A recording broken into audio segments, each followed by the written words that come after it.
Ilmu agama akan mengawasi kita.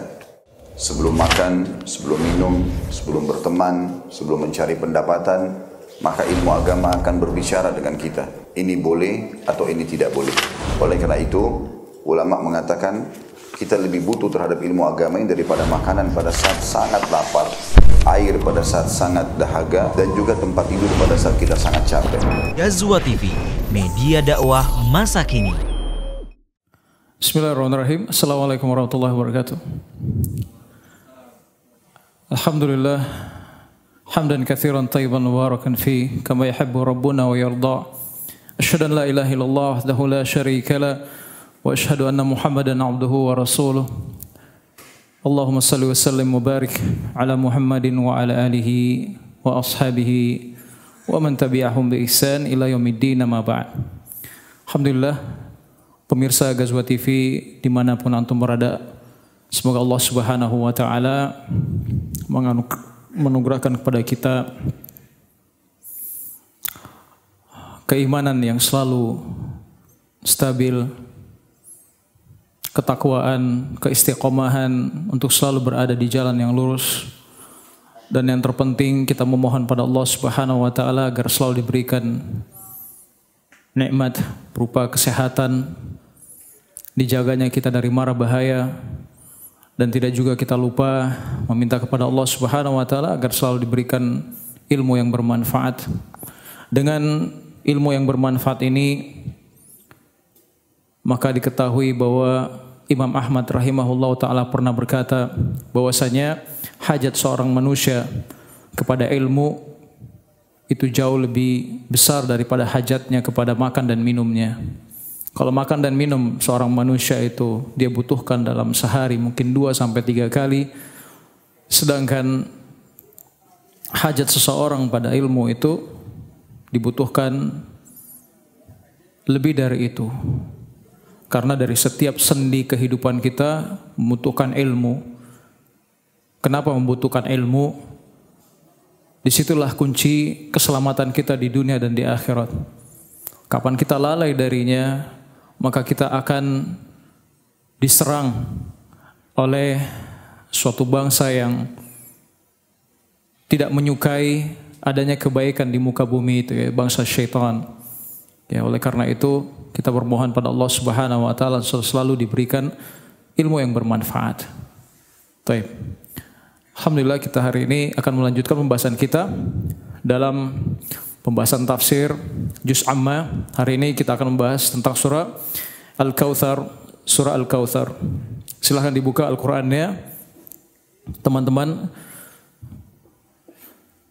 Kalau kita mengkaji tafsir, kita sambil membaca Al-Qur'annya, ya. Silahkan dibuka di surah Al-Kautsar.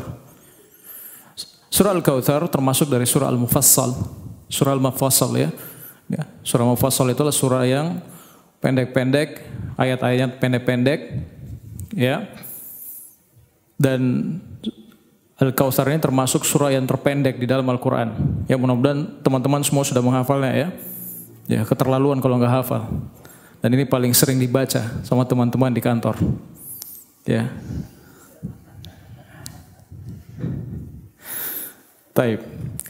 Baik.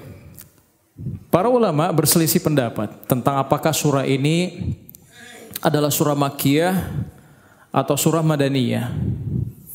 Ya, kata Ibnu Katsir rahimahullah ta'ala bahwa sebagian besar ulama ahli qiraat mengatakan bahwa surah ini adalah surah Madaniyah. Surah Madaniyah, surah yang turun setelah Nabi SAW berhijrah. Salah satunya karena disebutkan dalam sebagian riwayat, yaitu salah satu dari riwayat Anas bin Malik, ya, yang diriwayatkan Imam Muslim, bahwa surah ini turun ketika Nabi SAW berada di dalam masjid beliau, ya, yaitu di kota Madinah. Sedangkan kita tahu bahwasanya di kota Mekah, masjid yang dibangun oleh Rasulullah SAW pertama kali itu ada di kota Madinah, ya.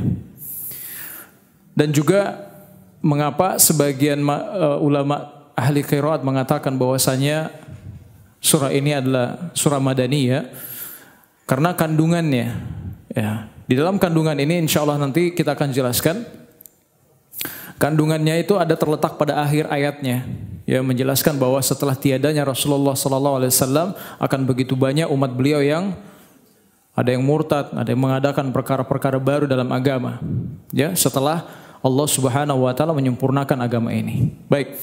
Kita mulai dulu membaca surahnya. A'udzubillahi minasyaitonirrajim. Bismillahirrahmanirrahim.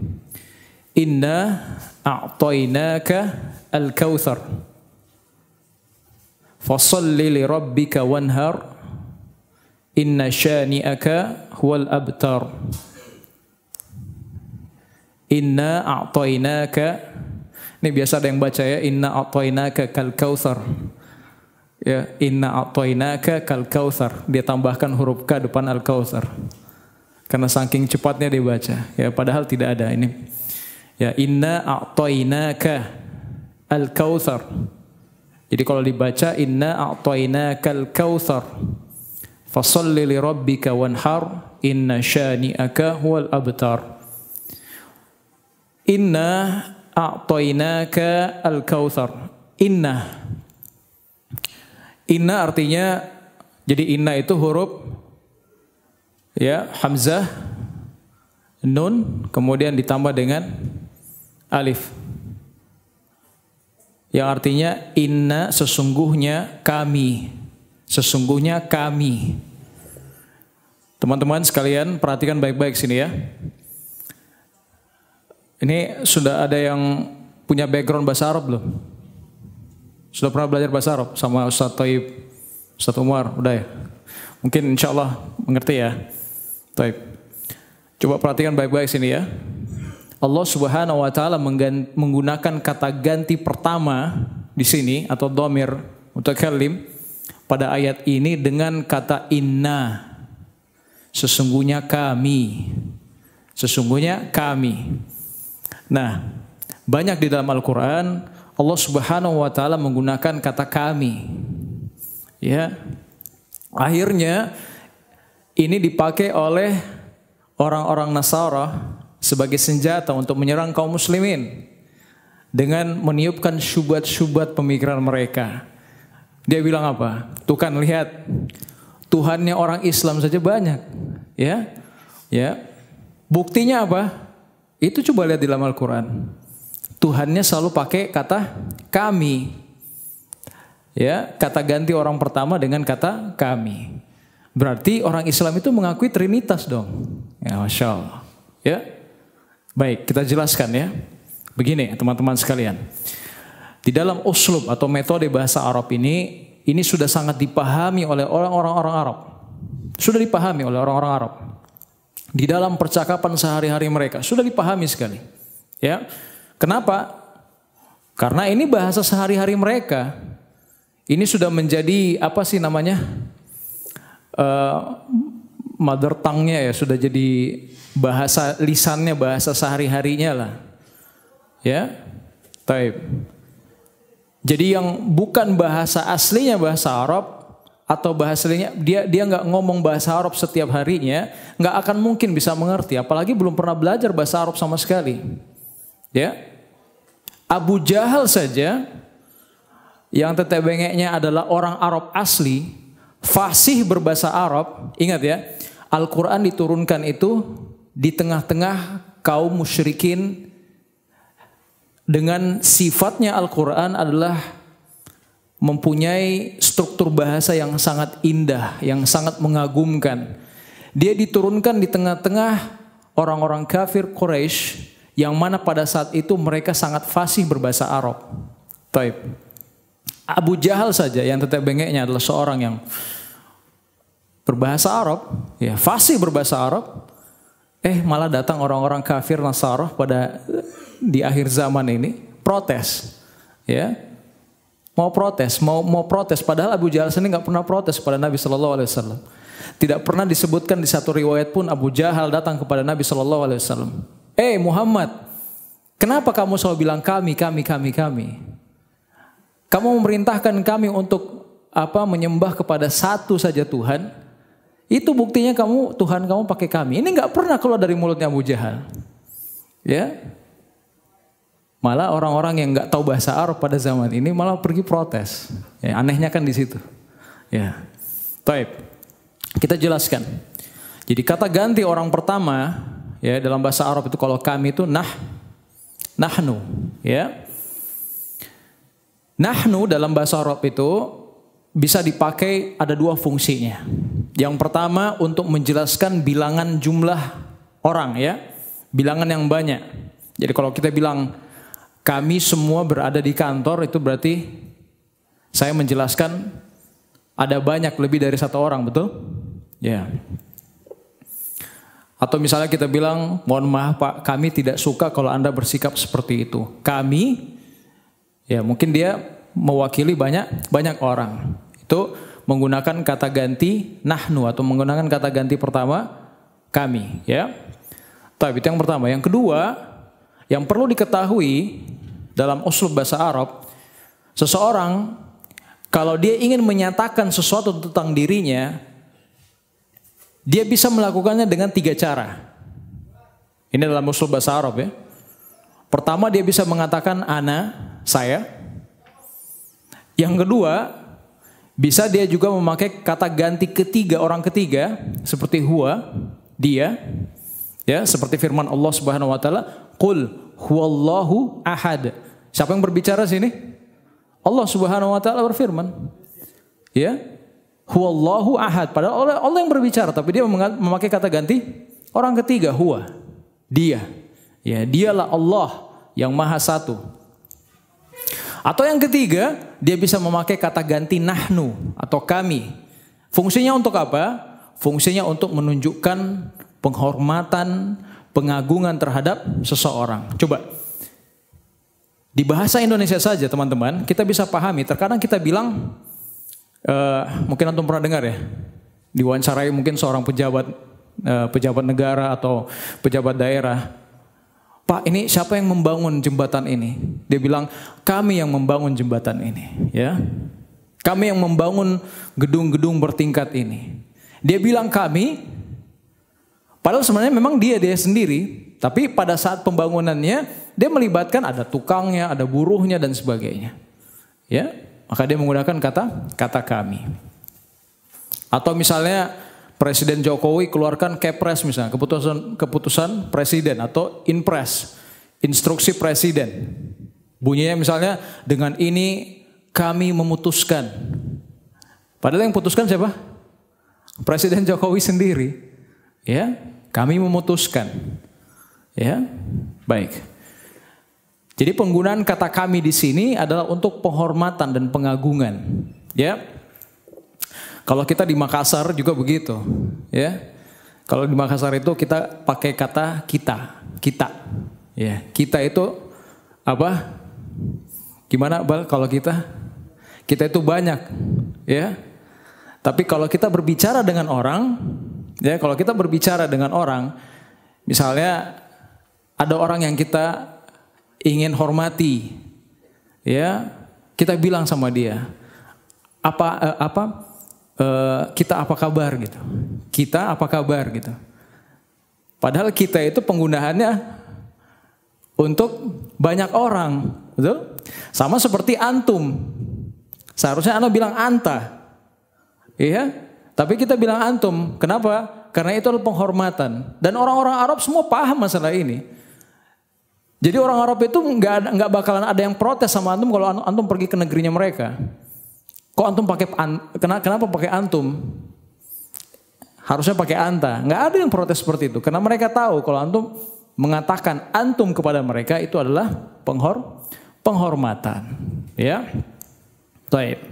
Jadi uslub bahasa atau metode bahasa yang berlaku itu dari daerah ke daerah yang lain. Ya, dan Allah Subhanahu wa taala ketika memakai kata nahnu ini dan pembicaraan ini sudah diketahui bahwa ditujukan kepada orang-orang Quraisy kafir, diturunkan ayat ini untuk mereka, surah ini untuk mereka, Allah sudah tahu bahwa mereka itu mengerti. Makanya nggak ada yang protes. Ya, makanya heran kalau di zaman ini ada orang datang, coba itu. Tuhan kamu bilang kami kan? Nah, jadi ini membantah syubhat-syubhat yang ditiupkan kepada orang-orang muslim pada hari ini dari orang-orang kafir. Baik. Maka penggunaan domir kata ganti nahnu di sini ketika Allah berkata inna a'tainaka, ya sesungguhnya kami, ini di sini menunjukkan keagungan dan kemuliaan Allah Subhanahu wa taala. Baik, kita lanjut. Inna a'tainaka al-kautsar, sesungguhnya kami telah memberikan kepadamu al-kautsar. Apa itu al-kautsar? Al-kautsar kalau ditinjau dari segi bahasa Arab, ya, dan bagaimana caranya dia dipakai oleh orang-orang Arab. Al-Kautsar itu artinya sesuatu yang melimpah ruah, yang mempunyai banyak sekali jumlahnya, ya, mempunyai jumlah yang sangat banyak, atau ingin menggambarkan sebuah kedudukan yang sangat besar, sangat tinggi, atau sesuatu yang mempunyai urgensi yang sangat besar. Yaitu memakai kata al-kautsar, berasal dari kata al-kathrah. Al-kathrah. Ya. Makanya khilaf di kalangan para ulama tentang makna al-kautsar di dalam ayat ini. Kenapa demikian? Khilaf mereka itu kurang lebih berputar di sekitar yang pertama, al-kautsar diartikan secara bahasa, ya, sesuatu yang mempunyai jumlah yang sangat banyak. Tapi karena dimasukkan ke dalam kandungan ayat ini, inna a'tainakal kautsar, sesungguhnya kami telah memberikanmu wahai Muhammad al-kautsar. Al-kautsar diartikan di sini adalah nikmat yang sangat banyak sekali. Ya, nikmat yang sangat melimpah diberikan kepada Nabi sallallahu alaihi wasallam. Ya. Nikmat yang tidak terhingga. Coba lihat apa yang diberikan oleh Allah Subhanahu wa taala kepada Nabi sallallahu alaihi wasallam. Coba lihat bagaimana Allah Subhanahu wa taala kalau ingin meninggikan nama Nabi sallallahu alaihi wasallam di tengah umatnya, kita diperintahkan untuk apa? Setiap kali mendengarkan nama beliau kita harus apa? Bersolawat. Kemudian nama beliau selalu disebut-sebut di adzan. Ya, setiap kali orang adzan, ya, asyhadu anna Muhammadar Rasulullah. Setiap kali setelah adzan kita disuruh berdoa lagi. Berdoa supaya memberikan wasilah, tempat yang sangat tertinggi kepada Nabi Muhammad sallallahu alaihi wasallam. Ya. Masya Allah. Ya, ini diantara kenikmatan yang sangat besar, diantara nikmat yang sangat besar diberikan oleh Allah Subhanahu wa taala kepada Nabi sallallahu alaihi wasallam apa? Coba. Setiap amalan yang disunnahkan oleh Rasulullah SAW, kalau dikerjakan sama kita semua, beliau juga akan mendapatkan pahalanya. Ya, beliau juga akan mendapatkan pahalanya. Masya Allah. Ya, itu nikmat yang akan beliau terima di dunia maupun di akhirat kelak. Banyak sekali. Itu pendapat yang pertama. Pendapat yang kedua, al-kautsar itu disebutkan oleh sebagian ulama adalah nama sungai di surga atau telaga di padang mahsyar yang disediakan oleh Nabi sallallahu alaihi wasallam. Ya. Mereka mengambil dari beberapa riwayat hadis, di antaranya dari Imam Ahmad rahimahullah taala. Di sini saya akan bacakan dulu ya. Riwayat ini dari Anas bin Malik radhiyallahu an. Jadi pernah suatu saat Rasulullah sallallahu alaihi wasallam pernah duduk. Kemudian beliau menundukkan kepalanya sejenak. Setelah itu beliau mengangkat kepalanya sambil tersenyum. Sahabat heran lihat seperti ini. Sahabat bertanya kepada Nabi SAW, "Ya Rasulullah, kenapa engkau tersenyum?" Beliau kemudian menjawab, "Sesungguhnya barusan telah diturunkan kepadaku suatu surah. Padaku suatu surah." Lalu beliau membaca, "Inna a'tainaka al-kautsar" sampai selesai. Kemudian Nabi SAW bersabda, bertanya kepada para sahabat, "Hal tadaruna al-kautsar? Apakah kalian mengetahui apa al-kautsar itu?" Maka sahabat bertanya, "Allahu wa rasuluhu a'lam." Allah dan Rasulnya lebih mengetahui. Maka Nabi SAW bersabda, "Huwa nahrun a'tanihi Rabbi azza wa jalla fil jannah." Al-kautsar itu adalah sebuah sungai atau telaga yang diberikan kepadaku oleh Rabbku di dalam surga. Alaihi khairun katsir, padanya terdapat kebaikan yang sangat banyak sekali. Taridu alaihi ummati yaumal qiyamah, umatku kelak akan mendatanginya di hari kiamat. aniyatuhu adadal kawakib, dan jumlah wadah-wadah atau bejana-bejana yang ada pada Al-Kautsar itu sama dengan jumlah bintang-bintang di langit. Masyaallah. Yukhtalajul abdu minhum, kemudian diusir darinya seorang hamba. Fa'aqulu, maka aku berkata, ya Rabbi innahu min ummati, ya Rabbku sesungguhnya dia dari umatku. Fayuqalu, maka dikatakan pada Nabi sallallahu alaihi wasallam, innaka la tadri ma ahdatsu ba'dak, sesungguhnya engkau tidak mengetahui apa yang telah dibuat-buatnya sesudahmu. Baik, saya jelaskan sedikit hadis ini ya. Hadis ini sedikit muskil. Ada sedikit masalah kalau enggak dijelaskan. Ya, kenapa? Pertama, Rasulullah SAW mengatakan bahwa Al-Kautsar itu telaga di dalam surga. Perhatikan ya, telaga di dalam surga. Kemudian dikatakan bahwa umat Rasulullah SAW akan mendatangi telaga ini.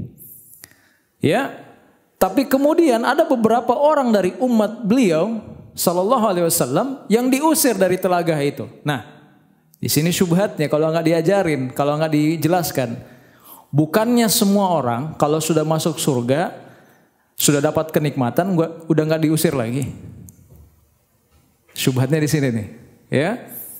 Kok hadis ini berkata ada nanti orang yang diusir dari telaga di surga, padahal mereka sudah dimasukkan ke dalam surga. Bukannya surga itu semua buat apa-apa saja bisa, ya? Taib. Maka di sini dijawab oleh para ulama tidak ada yang bertentangan. Tidak ada yang bertentangan. Kenapa? Karena telaga hautnya Rasulullah Sallallahu Alaihi Wasallam yang ada di padang mahsyar itu, jadi telaganya ini sebenarnya telaganya ada di padang mahsyar. Tapi airnya berasal dari telaga Al-Kautsar yang ada di dalam surga. Ya, Masya Allah. Jadi sungai ini ada di dalam surga. Surga Jannatul Firdaus. Surga Firdaus. Dia berupa sungai. Ya, sebentar saya bawakan hadisnya, ya. Itu datang dari Anas bin Malik yang diriwayatkan Imam Bukhari dan Muslim. Nabi SAW menceritakan setelah beliau dibawa naik ke atas langit, beliau berkata, "Ataitu ala nahrin hafatahu qibabu al-lu'lu'il mujawwafi." Aku datang ke sebuah sungai yang kedua tepinya dipenuhi oleh kemah-kemah dari mutiara yang dilubangi. Jadi dia mendatangi sebuah sungai yang kedua tepinya dipenuhi dengan kemah-kemah. Kemah-kemah ini dari mutiara-mutiara yang dilubangi. Ya, Masya Allah. Fakultu, kemudian aku bertanya, "Ma hadza ya Jibril?" Apa ini ya Jibril?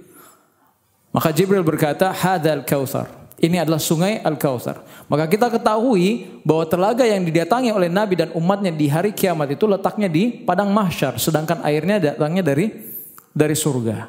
Ya, baik. Nah, bagaimana sifat Al-Kautsar ini? Nabi bersabda dalam hadis riwayat Ahmad. Beliau berkata, "U'titul Kautsar." Aku diberi Al-Kautsar. Fa idza huwa naharun yajri. Dan ternyata dia adalah sebuah sungai yang mengalir. Walam yushqi syaqqa. Tapi tidak dibedakan sebagaimana sungai. Ya, dia tidak dibedakan sebagaimana sungai. Maksudnya dia berbeda dengan sungai-sungai yang lainnya. Wa idza hafatahu qibabul lu'lu'. Dan ternyata pada kedua tepinya ada kubah-kubah dari intan-intan mutiara. Fadarabtu biyadi fi turbatihi. Lalu aku menyentuhkan tanganku ke tanahnya. Fa idza miskuhu dhafarah. Dan ternyata tanahnya seharum minyak kasturi yang sangat harum baunya.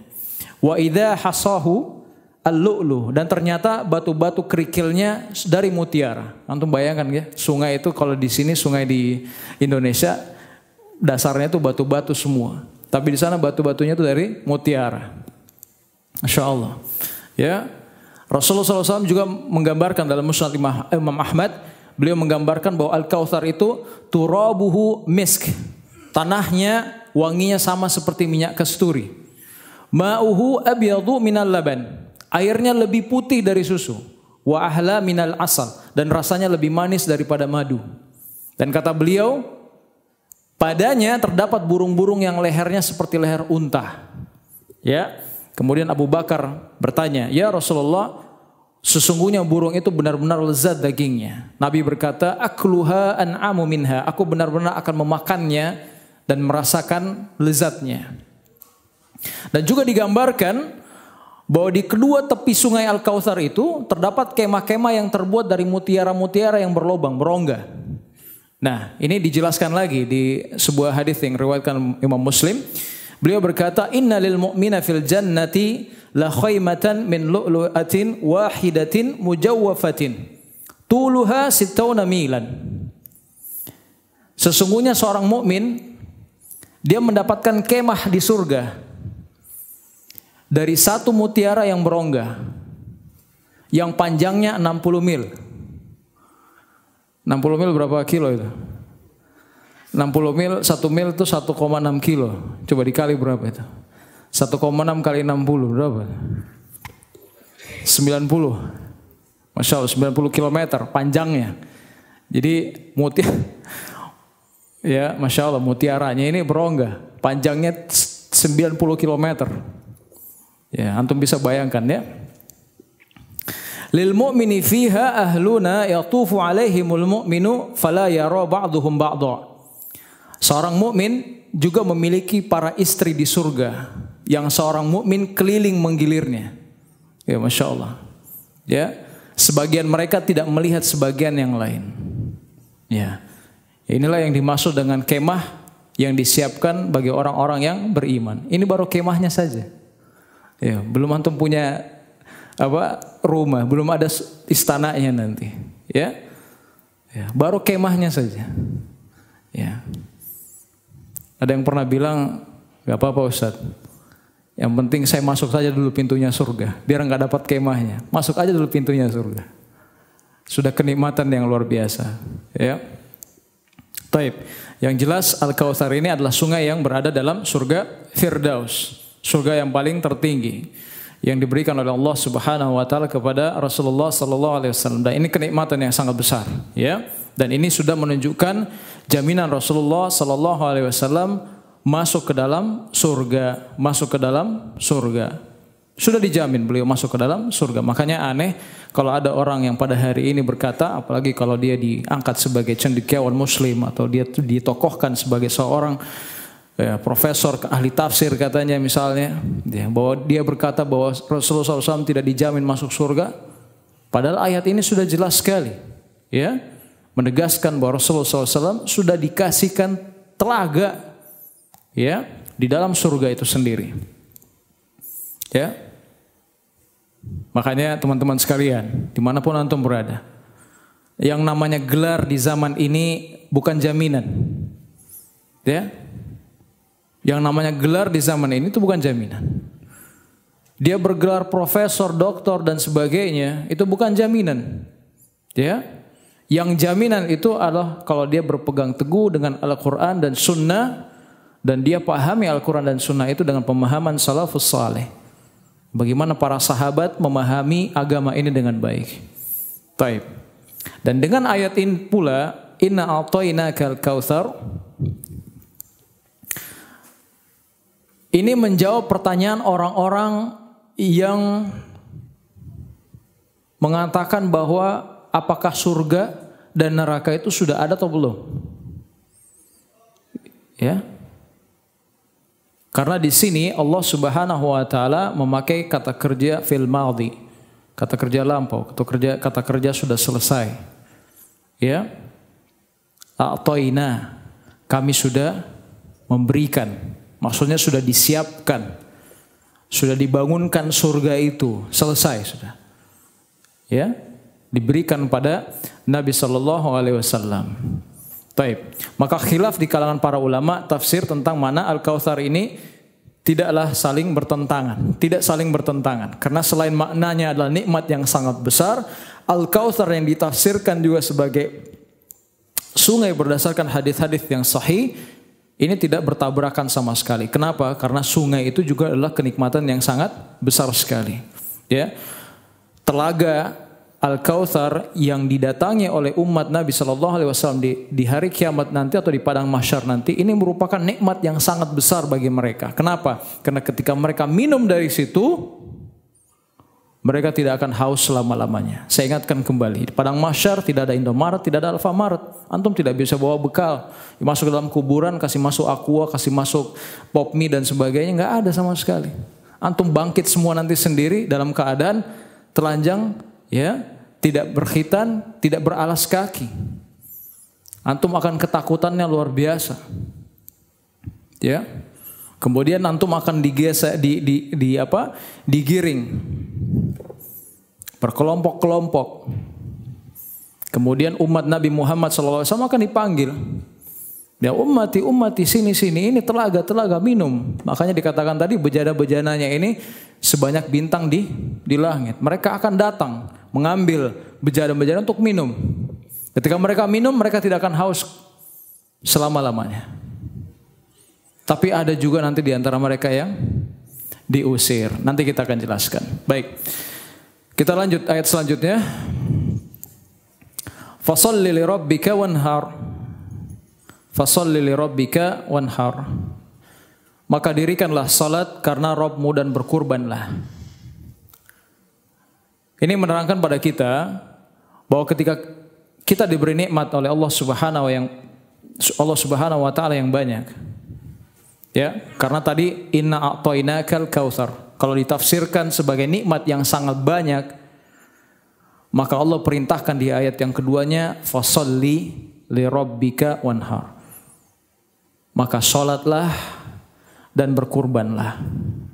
Kita diperintahkan kalau kita diberikan nikmat oleh Allah Subhanahu wa taala yang banyak, maka perbanyaklah ibadah sebagai tanda kesyukuran kita pada Allah Subhanahu wa taala. Seperti tafsir pekan yang lalu di surah An-Nasr, ya, ketika beliau menaklukkan kota Mekah, beliau sholat berapa rakaat? Ada yang ingat? Ayo. Ketika beliau menaklukkan kota Mekah, beliau sholat sunnahnya berapa rakaat? 8 rakaat. Ya, Masya Allah. Ya. Sekarang ini kebanyakan orang kalau diberikan nikmat, diangkat bala, diangkat musibahnya oleh Allah Subhanahu wa taala, malah dia jauh dari Allah Subhanahu wa taala. Malah dia malas-malasan. Malah banyak melakukan perbuatan yang sia-sia. Ya, tidak bernilai ibadah. Ya, di sini Rasulullah SAW diberikan kenikmatan yang sangat besar sekali, luar biasa besarnya. Apa itu? Telaga Al-Kautsar. Yang tidak hanya Nabi saja bisa meminumnya, semua umatnya akan meminumnya. Taib. Fasholli li rabbika wanhar, maka dirikanlah salat karena Rabbmu dan berkurbanlah. Taib. Kenapa Allah menyebutkan dua ibadah ini dalam satu ayat? Fasholli, maka dirikanlah salat, wanhar, dan sembelihlah, berkurbanlah. Kata Syekhul Islam Ibnu Taimiyah rahimahullah taala, salat itu adalah ibadah badan. Dan menyembelih itu adalah ibadah apa? Kalau sholat ibadah badan, menyembelih ibadah apa? Ibadah badannya binatang, Ustaz? Bukan. Ibadah apa? Ibadah harta, Masya Allah, barakallahu fiik. Ya. Di sini Allah seakan-akan menegaskan tentang agungnya dua ibadah ini, sholat dan menyembelih. Ya, dan ayat ini dijadikan Syekhul Islam Ibnu Taimiyah untuk menunjukkan bahwa sholat Id itu hukumnya wajib. Jadi memang khilaf di kalangan para ulama ya, apakah sholat Id, Idul Fitri, Idul Adha itu hukumnya wajib atau sunnah muakkadah. Nah, Syekhul Islam Ibnu Taimiyah rahimahullah taala berpendapat bahwa sholat Id itu hukumnya wajib berdasarkan ayat ini, ya. Karena Allah mengatakan fasholli, maka sholatlah, wanhar, dan menyembelihlah. Maksudnya di sini sholat apa? Sholat Idul Adha. Dan huruf jar, ya ini bahasa Arab lagi ya. Fa, ya sebelumnya sholli, fasholli, ini menunjukkan perintah. Menunjukkan perintah, maka sholatlah. Ya, dan perintah dalam ibadah menunjukkan hukum wajib. Ya, memang terjadi khilaf di kalangan para ulama ya, apakah sholat itu hukumnya wajib atau sunnah muakkadah. Ya, banyak beberapa pendapat ulama dan mayoritas ulama berpendapat bahwa sholat itu adalah hukumnya sunnah muakkadah. Dalilnya dari mana? ya hadis bahwa ada seorang Arab Badui yang datang kepada Nabi SAW dan bertanya, ya Rasulullah, apa yang Allah wajibkan dariku pada sholat? Maka Rasulullah SAW menjawab, sholat wajib yang 5 waktu. Apalagi apa ada lagi setelah itu ya Rasulullah? Tidak ada, kecuali kamu mau menambah sholat nafilah atau sholat sunnah. Maka dari hadis tadi sebagian ulama mengambil bahwasanya tidak ada sholat yang wajib kecuali sholat fardu saja. Sedangkan sholat lainnya adalah sholat sunnah. Ya, baik.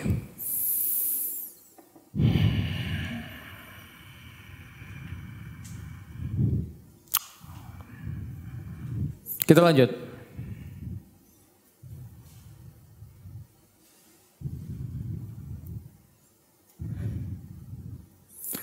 Inna a'tainaka al-kautsar fasholli li rabbika wanhar inna syani'aka huwal abtar. Inna syani'aka huwal abtar. Sesungguhnya orang-orang yang membencimu dialah yang terputus. Dialah yang terputus. Taib.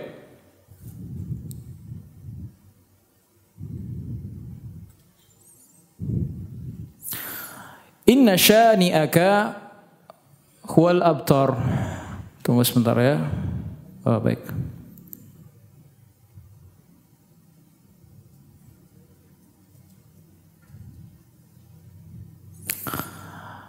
Inna syani'ah. Syani'ah berasal dari kata asy-syana'atu yang artinya al-bughdu, yaitu kebencian, kemarahan, ketidaksukaan.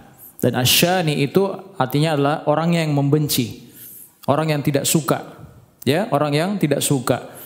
Jadi inna syani'aka, jadi orang yang membencimu huwal abtar, ya, huwal abtar. Apa itu abtar? Ya, abtar itu dari kata kerja batara yabturu, batara yabturu, yang artinya memutus atau memotong, ya. Dan abtar artinya yang terputus. Yang terputus.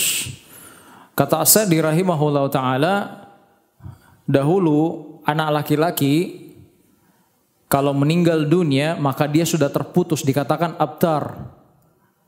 Dia terputus dari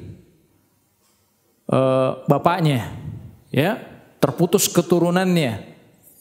Ya, makanya waktu anak-anak Rasulullah SAW semuanya meninggal dunia, orang-orang kafir Quraisy mengatakan batara Muhammadin. Muhammad telah terputus. Maksudnya terputus apa? Terputus dari seluruh keturunannya. Ya. Ikrimah mengatakan bahwa al-abtar itu adalah bersendirian atau sebatang kara. Sedangkan Ibnul Jauzi mengatakan bahwa al-abtar itu artinya terputus dari kebaikan, terputus dari kebaikan. Ya. Nah, kata Syekhul Islam Ibnu Taimiyah rahimahullah ta'ala, fa innahu subhanahu wa ta'ala bataru syani'a rasulihi min kulli khair. Karena sesungguhnya Allah memutuskan orang yang membenci Rasulullah akan terputus dari segala kebaikan. Maksudnya orang yang membenci Rasulullah sallallahu alaihi wasallam akan terputus dari segala kebaikan. Siapa yang membenci Nabi sallallahu alaihi wasallam, dia akan terputus dari segala kebaikan. Siapa yang tidak menyukai apa yang beliau bawa, apa yang beliau ajarkan, maka sesungguhnya dia akan terputus dari segala kebaikan. Hati-hati. Saya ulang sekali lagi.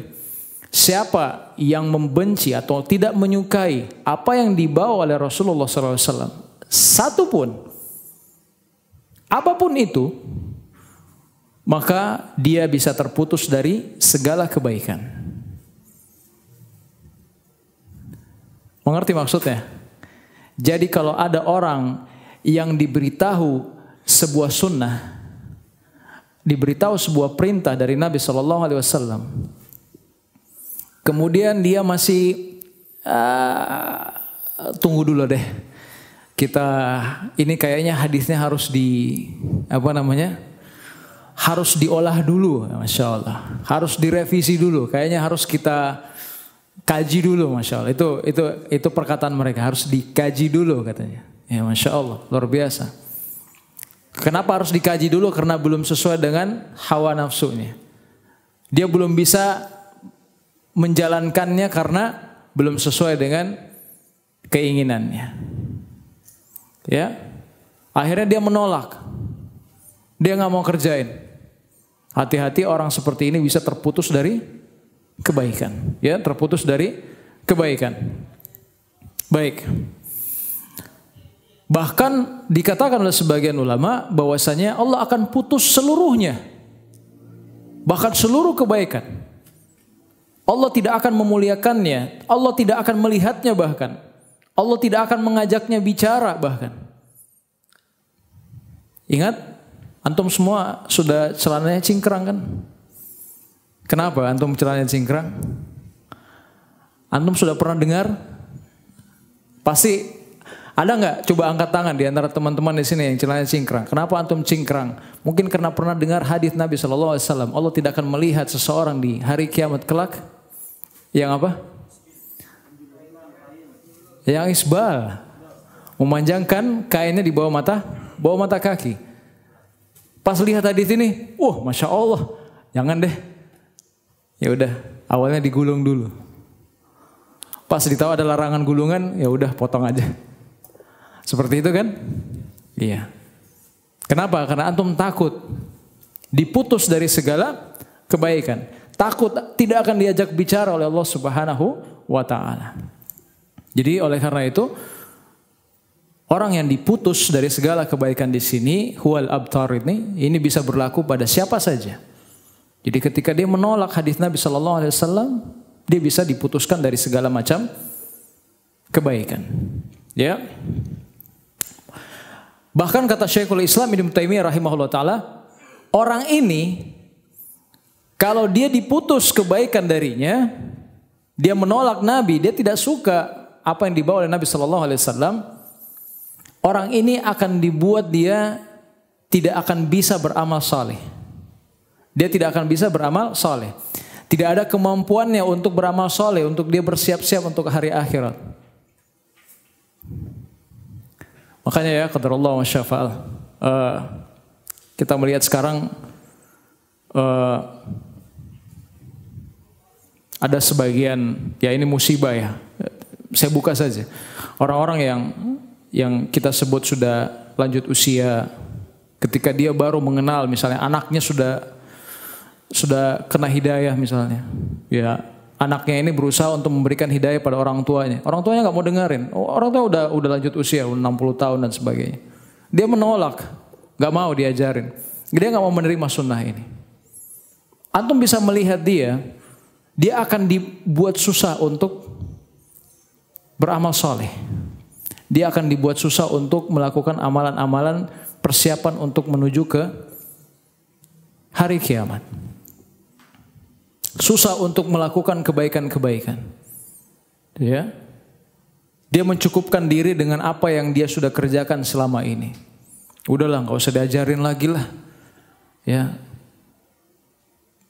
Saya ini sudah makan garam, kamu baru makan gula. Ya, saya sudah melanglang buana di mana-mana, banyak pengalaman. Ya.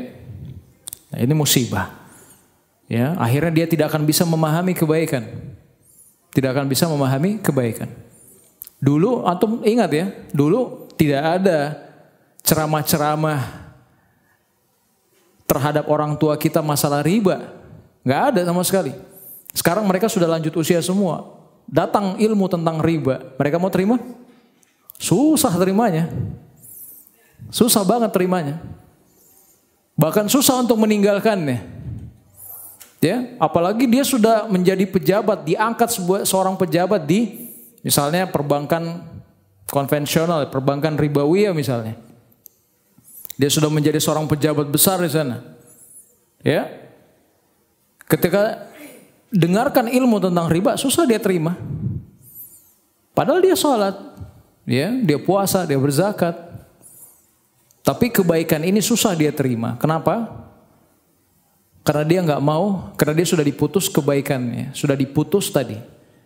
Dia sudah menjadi huwal abtar, orang yang terputus dari kebaikan. Ya, baik. Akhirnya orang-orang seperti ini akan sulit mengenal Allah Subhanahu wa taala. Ya. Makanya kalau kita lihat orang sekarang yang benci pada Rasulullah, ya. Mana mau beramal saleh? Ya, mana mau beramal saleh? Sementara amalan-amalan saleh itu datang dari Allah Subhanahu wa taala dan diajarkan oleh Rasulullah sallallahu alaihi wasallam. Taib. Bahkan Syekhul Islam Ibnu Taimiyah rahimahullah taala, ya, dia berkata, orang yang seperti ini, orang yang diputus terhadap kebaikan tadi, dijauhkan dari kebaikan tadi, dia tidak akan merasakan manisnya amalan soleh yang dia kerjakan. Walaupun dia melakukan amalan soleh itu, dia kerjakan sholatnya, dia kerjakan puasanya, tapi dia nggak merasakan lezatnya amalan soleh itu. Ya. Dia hanya mengerjakan sholat itu hanya mau cepat-cepat selesai. Ya, makanya dikatakan faqul busyaridun. Walaupun hatinya itu, walaupun dia sholat tapi hatinya lari dari sholatnya. Hatinya lari dari sholatnya. Li ajli hawa, kata beliau, karena hawa nafsu. Atau bahkan dia ikutin gurunya aja. Ya, kalau gurunya lakukan seperti ini, ya sudah saya ikut itu aja. Ya, taib. Begitu juga kata Syekhul Islam, orang yang abtar, orang yang terputus dari kebaikan ini, itu terkadang dia lebih mendahulukan perkataan manusia daripada perkataan Allah Subhanahu wa taala dan Rasulnya.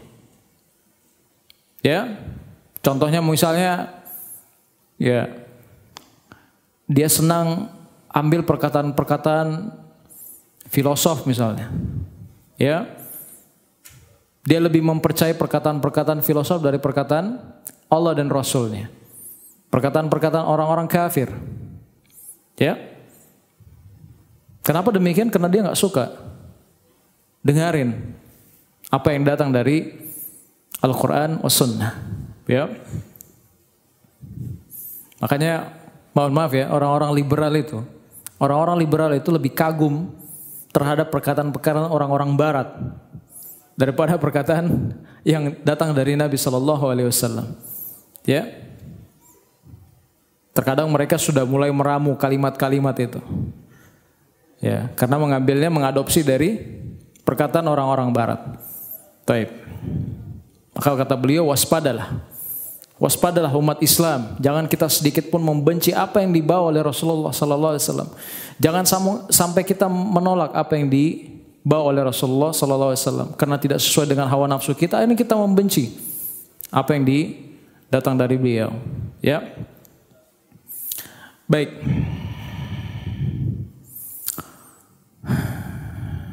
Makanya di sini dalam kelanjutan hadis tentang Al-Kautsar tadi, Rasulullah SAW bersabda, "Taridu alaihi ummati yaumal qiyamah." Umatku itu kelak akan mendatangi Al-Kautsar.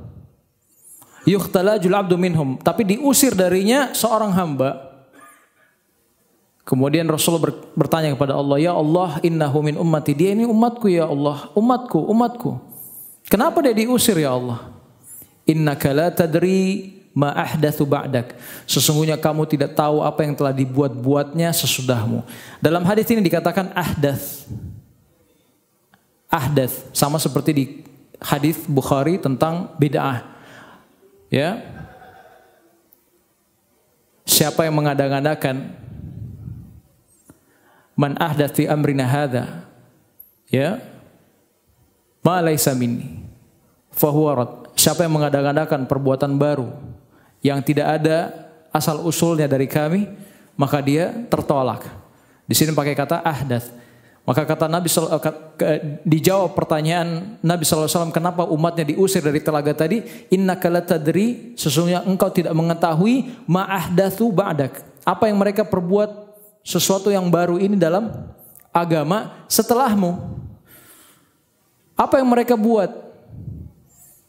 Apa yang dibuat-buat oleh kaumnya Nabi Muhammad SAW setelah beliau meninggal dunia. Jadi hati-hati.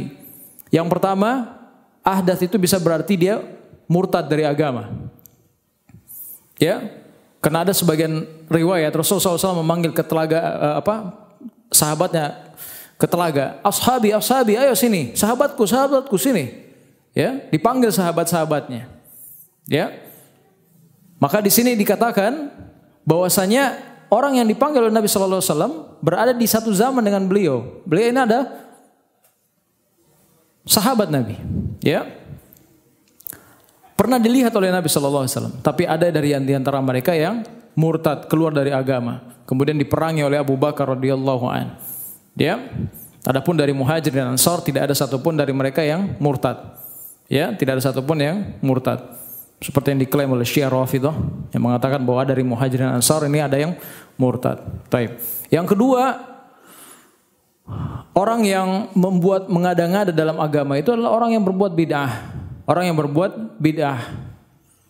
Ya, siapa yang mengada-ngadakan perkara baru dalam agama ini yang tidak ada perintahnya dalam agama, tidak diperintahkan oleh Nabi SAW, maka dia tertolak. Man amila amalan laisa alaihi amruna fahuwa raddun. Yang ketiga adalah orang-orang yang, siapa orang-orang yang diusir ini? Yang ketiga adalah orang-orang yang menyerupai kaum yang lain. Dia suka menyerupai kaum yang lain. Makanya dia tidak termasuk golongan Nabi sallallahu alaihi wasallam. Karena Nabi sallallahu alaihi wasallam bersabda, "Man tashabbaha biqaumin fahuwa minhum." Siapa yang menyerupai suatu kaum maka dia termasuk dari golongan mereka. Ya, sekarang ini Masya Allah banyak sekali orang-orang yang malah mengikuti kebiasaan dan adat istiadat orang-orang kafir. Hanya dengan bekal, ya ini kan baik. Kenapa enggak kita kerjakan saja? Akhirnya apa? Dia meniru-niru gayanya orang-orang kafir. Ya, mereka Natalan, kita Maulidan. Apa bedanya? Ya. Mereka tahun baru Masehian, kita tahun baru Hijrian. Ya. Apa bedanya? Makanya Nabi SAW telah mengingatkan dalam sebuah hadis, la tattabi'una sanana man kana qablakum shibran bi shibrin wa dhira'an bi dhira'in hatta law dakhala al-juhra dabbit la tabi'tumuh. Sungguh benar-benar kalian akan mengikuti orang-orang sebelum kalian, yaitu mengikuti tradisi-tradisi mereka, kebiasaan-kebiasaan mereka, tapi tidak sekaligus. Shibran bi shibrin. Sedikit demi sedikit, sejengkal demi sejengkal, tidak langsung diikuti seluruhnya. Ya. Makanya dulu antum tidak pernah dengar ya. Apa sekarang ucapan ya betul itu. Apa barakallahu fi ubrik. Itu tidak ada dulu tuh. Yang kita dengar apa dulu? Awalnya apa? Happy birthday kan? Setelah itu jadi happy milad, ya betul, happy milad. Nah, jadi happy milad. Sekarang supaya membuat dia menjadi lebih syariah lagi, dibuat jadi barakallahu fi umrik. Kemarin Anda dapat sharing, yo Masya Allah. Ya. Karena toleransi kepada orang-orang Nasara, akhirnya dia tulis itu barakallahu fi umrik Yesus. Ditambahkan di belakangnya. Masya Allah. Untuk menjaga toleransi. Nah ini Masya Allah, sudah mulai ini pelan-pelan ini, ya, tidak langsung, ya. Coba, yang tidak ada dulu ada sekarang, apa kira-kira? Apa lagi? Banyak, ya. Dulu nggak ada ya tahun-tahun baruan itu nggak ada dulu, nggak pernah dirayakan. Sekarang muncul lagi. Banyaklah. Kita tidak akan mengikuti mereka langsung pada saat itu, tapi akan pelan-pelan. Ya.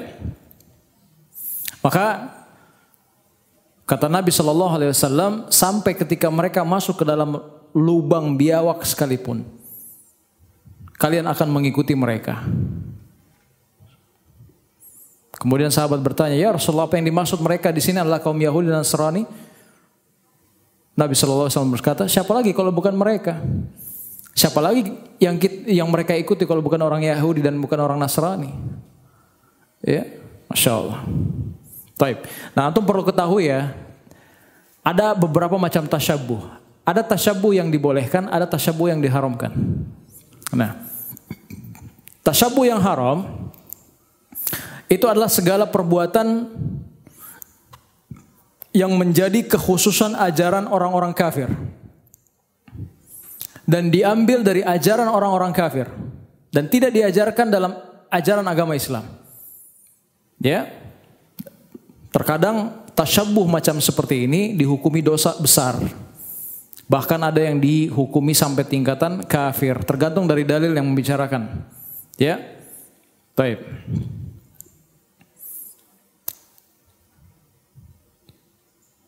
Bagaimana kalau dia nggak tahu? Ya, bagaimana kalau dia nggak tahu bahwa ini tasyabbuh kepada orang-orang kafir? Seperti misalnya dia dari dulu merayakan ulang tahun. Apakah pada saat itu dia nggak tahu bahwa hukum ulang tahun itu nggak boleh? Ya, karena nggak pernah diajarkan oleh Nabi Sallallahu Alaihi Wasallam dan itu adalah kebiasaan orang-orang kafir. Bagaimana kalau dia lakukan dahulu? Apakah dia termasuk orang yang melakukan dosa besar? Ya, jawabannya kalau dia tidak tahu maka dia tidak terkena dosa. Tapi orang yang seperti ini harus diberitahu. Harus diberitahu. Kalau dia nggak mau nurut maka dia baru terkena dosa. Ya, itu yang pertama. Yang kedua, tasyabbuh yang dibolehkan. Tasyabbuh yang dibolehkan ini adalah segala perbuatan yang asalnya sebenarnya bukan dari orang kafir. Bukan dari orang kafir. Tapi orang kafir melakukannya. Maka tidak mengapa menyerupai mereka dalam hal ini. Ya. Tapi sebaiknya dia diselisihi. Sebaiknya dia diselisihi. Ya. Contohnya misalnya membiarkan uban dalam keadaan putih misalnya. Padahal sunnahnya apa? Kalau dia sudah berwarna putih harus dicat. Ya, selain warna hitam. Tapi kalau dibiarkan ini enggak terlarang, tidak dilarang. Makanya jangan dikatakan bahwasanya oh ini apa namanya?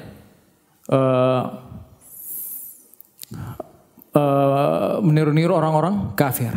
Begitu juga kemarin ada yang bertanya tentang ya Ustaz bagaimana hukumnya orang pakai dasi? Boleh nggak orang pakai dasi? Boleh saja. Karena asalnya ini bukan dari kebiasaan orang-orang kafir. Bukan. Ya, boleh saja. Apalagi kalau sudah masyarakat itu sudah banyak yang memakainya. Ini tidak masalah. Ya. Baik. Namun perlu diperhatikan ya, ada syarat bolehnya tasyabbuh dengan orang kafir. Jadi yang pertama, yang ditiru itu bukan syiar agama mereka. Bukan menjadi kekhususan mereka.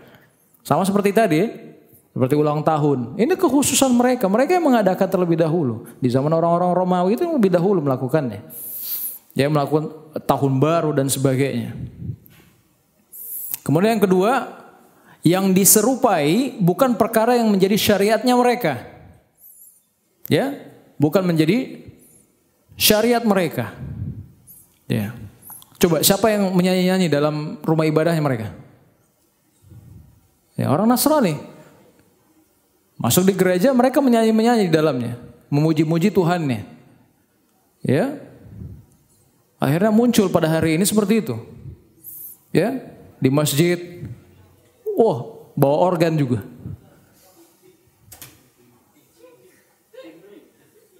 Dia salawat juga. Salawat kepada Nabi. Ya, menyanyi-menyanyi sambil mengeluarkan air mata. Ya, di dalam masjid pula. Ya, musibah. Ya. Ya, itu sudah dilarang seluruhnya. Yang ketiga, syariat menjelaskan bolehnya bersesuaian dalam perbuatan itu cuman khusus untuk amalan tersebut saja. Ya, contohnya misalnya dahulu Yahudi melaksanakan puasa Asyura.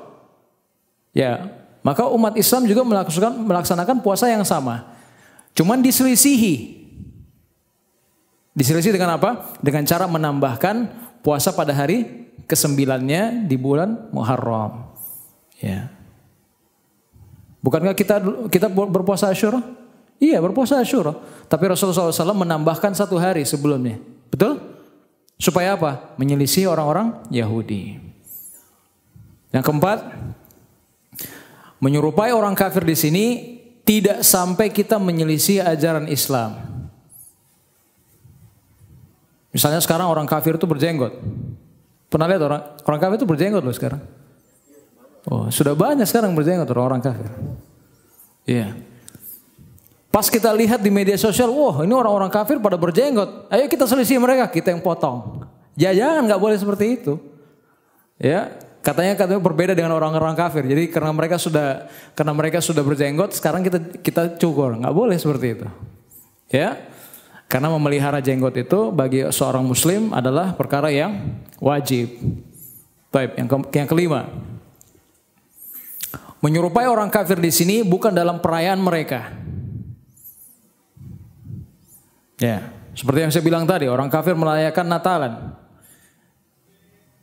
Merayakan kelahiran Isa. Bukan berarti juga kita merayakan kelahiran Nabi Muhammad SAW. Ya, jadi tidak boleh tasyabuh dalam hal perayaan orang-orang kafir. Dan yang terakhir, tasyabuh itu hanya boleh dalam keadaan hajat yang dibutuhkan saja. Tidak boleh lebih dari itu. Tidak boleh lebih dari itu. Baik, saya rasa demikian. Inilah tafsir dari surah Al-Kautsar. Baik, kita tutup kajian kita. Subhanaka Allahumma wa bihamdik asyhadu an la ilaha illa anta astaghfiruka wa atubu ilaik. Alhamdulillahirabbil alamin. Assalamualaikum warahmatullahi wabarakatuh. Ilmu agama akan mengawasi kita sebelum makan, sebelum minum, sebelum berteman, sebelum mencari pendapatan, maka ilmu agama akan berbicara dengan kita. Ini boleh atau ini tidak boleh. Oleh karena itu, ulama mengatakan kita lebih butuh terhadap ilmu agama ini daripada makanan pada saat sangat lapar, air pada saat sangat dahaga, dan juga tempat tidur pada saat kita sangat capek. Ghazwa TV, media dakwah masa kini.